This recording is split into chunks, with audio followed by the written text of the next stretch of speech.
seperti apa tanggapan Anda terkait dengan pengimplementasian PPK Full Call Auction ini pada Senin lalu, namun sehari sebelumnya ternyata pelaku pasar justru kebanyakan yang merespons secara kontra terkait dengan implementasi kebijakan ini. Seperti apa?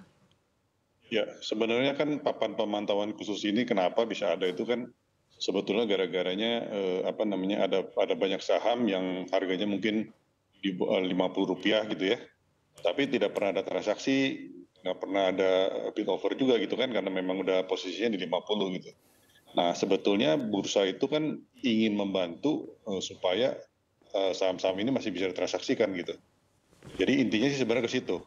Makanya ada saham-saham yang dalam pemantauan khusus yang bisa diperdagangkan secara full call auction gitu ya.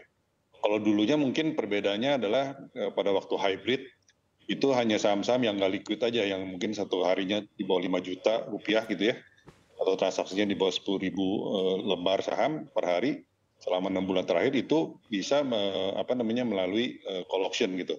Tapi yang lain biasanya sih masih continuous auction gitu.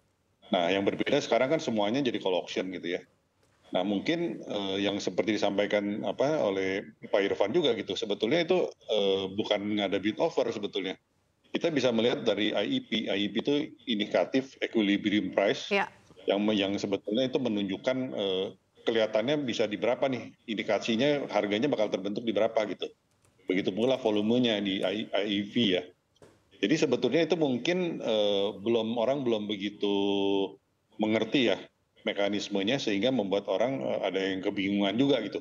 Karena ini kan berlangsungnya kan 5 hari ya, 5 kali ya. Selama Senin, Kamis, dan Jumat tuh 4 kali gitu. Jadi saya sempat juga mendengar juga dari kawan-kawan juga yang kok saya mau masukin input kok nggak bisa, ditolak gitu kan. Karena mungkin kan jamnya itu orang kan nggak hafal kan.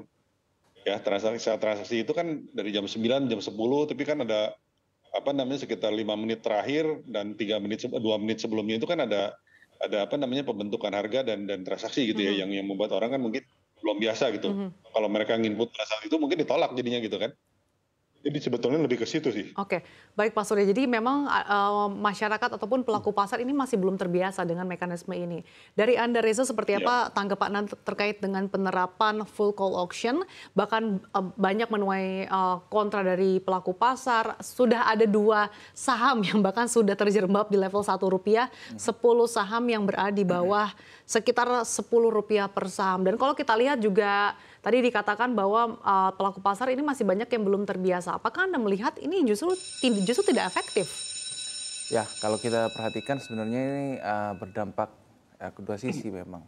Terutama kalau kita lihat ketika harga berada di Rp1, Rp2, ini dapat menjadi sentimen yang cukup positif untuk pemegang saham. Mungkin untuk pemegang yang memiliki saham di harga level Rp50, karena mereka jadinya terlock lah kepemilikan saham itu, mereka tidak bisa menjual di harga lebih murah, sehingga mereka tidak memiliki kemampuan untuk melikuidasi dari asetnya. Nah, ini juga merupakan persoalan, mengingat bahwa terkadang perusahaan-perusahaan itu juga belum tentu layak untuk tidak diperdagangkan. Mereka memang memiliki valuasi, namun mereka belum menunjukkan valuasi sebenarnya, sehingga ini menyebabkan ketika mereka berada di Rp50, mereka tidak dapat diperdagangkan. Namun dengan adanya aturan kebijakan baru ini dapat menjadi potensi lah untuk investor, sehingga mereka mampu memperdagangkannya kembali ketika nanti harganya mengalami penurunan. Nah, di sisi lain ini juga cukup beresiko jatuhnya untuk pelaku pasar, khususnya mereka cenderung dapat berani untuk berspekulasi untuk membeli di harga Rp1, Rp2, dengan harapan ketika nanti naik Rp2 pun mereka sudah mendapatkan keuntungan 100% seperti itu. Jadi memang harapannya likuiditas meningkat gitu ya Reza ya.